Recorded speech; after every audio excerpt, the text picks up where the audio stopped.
everyone, Nikki the Foodie here. It is Wednesday night, July 8th, and tonight I am making king crab cake stuffed Maine lobster tails. I have everything we need right here on the stove and counter. We have a pot of boiling water ready to go. It's at a full rolling boil. So it's time to throw our Maine tails in. Here we have two of our 12 to 14 ounce Maine tails. And the reason these weren't sold is because their fins are slightly damaged here. So we wouldn't want to sell these to any customers. But they're great for employee orders, so we definitely want to take them. And look at the size of these. I'm really excited. These are going to be some massive tails for dinner. And in they go to the pot. Here goes the first one. And second one.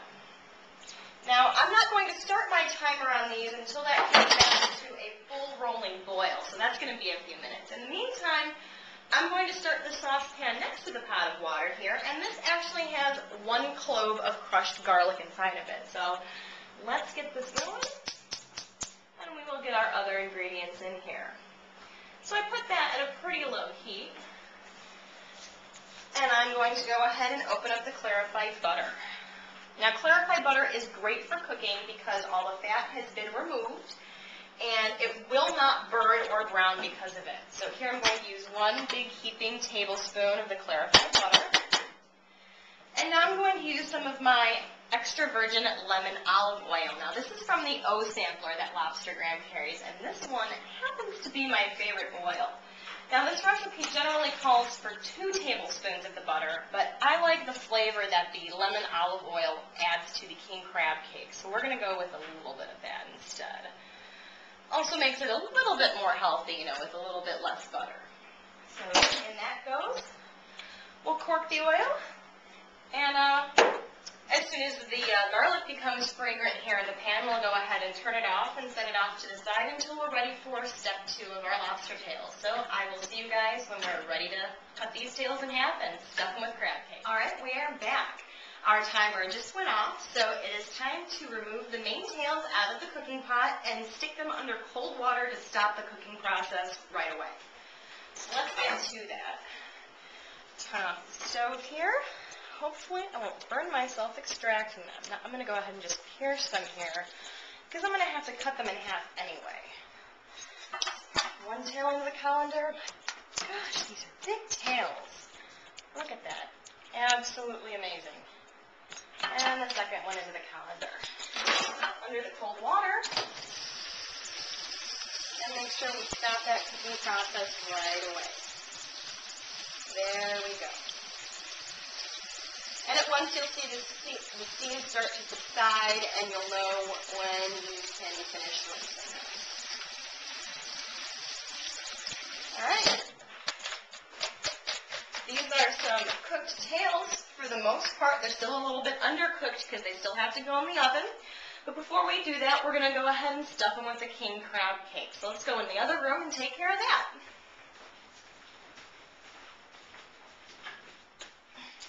All right, here we are. We've got a cutting board. We've got our lobster shears here. We've got a cookie sheet covered with tin foil that I'm going to, again, wipe down with the Eureka olive oil. And then we'll get these in the oven and see how they go. So we're going to take the first tail. And we're going to start from the back of the tail. So here we're going to start from the midsection, even though one of the flippers is off. And we're going to cut through the entirety of the shell. Now be very careful when you do this. Your lobster still may be hot on the inside from cooking, and you don't want to burn yourself. Oh, this is a tough shell. You know what? Because this lobster tail is so big, I'm going to have to flip this over and cut along the bottom as well. So now that we have the top cut, I'm going to cut through the soft underbelly, and there we go. It is lobster magic. All right. Now what I'm going to do is I'm going to cut the other lobster tail in half, and once we have that done, we're going to make an incision on the inside of the meat and stuff it with the crab cake. So we will be right back with that. All right, we are back again, and in front of us we have the 2 Maine tails perfectly cut in half. And what we're going to do now is we're going to take a knife, and right through the center of the meat, I'm going to cut about a 1/4 inch thick. So it's going to go in about 1/4 inch, and I'm going to do it on all of these. So what we're going to do next is we're going to take these beautiful mini king crab cakes I have in front of me, and we are going to insert them into this meat and then cover them in this wonderful olive oil, garlic, and butter combination. So here we are, cutting into the final section of tail, and man, do these look good. All right, so here we go. Now, I'm not entirely sure how many of these mini king crab cakes we're going to be able to fit in here.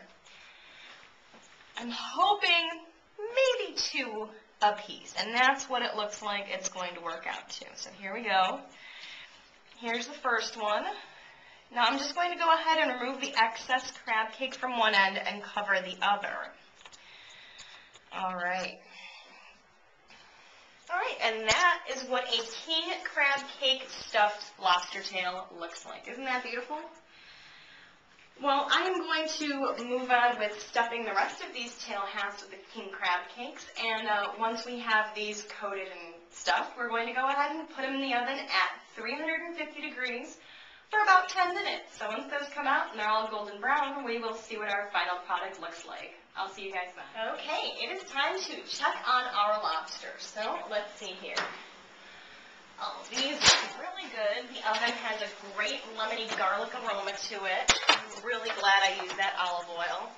Now, I can see that these lobster tails are completely cooked through. However, I would really like to see these crab cake toppings be a little bit crisper. So what I've done is I've turned on my broiler, and I'm going to put them in for about 1 to 2 minutes, and then we're going to check out and see how they look. So we'll be back when we hopefully have these nice golden brown Maine tails finished. Okay, our Maine tails just came out of the broiler, and they look perfect. Here is our finished product, and here you can see these lovely, slightly brown marks right around the edge, and then all of the tail meat inside here is nice and firm and white. Also, we knew that they were done because the little tips of the tails here are starting to become a little bit charred. So we caught these just in time. Well, I'm going to set the table and eat dinner. I hope you guys are going to enjoy yours as much as I'm going to enjoy mine. I'll see you really soon.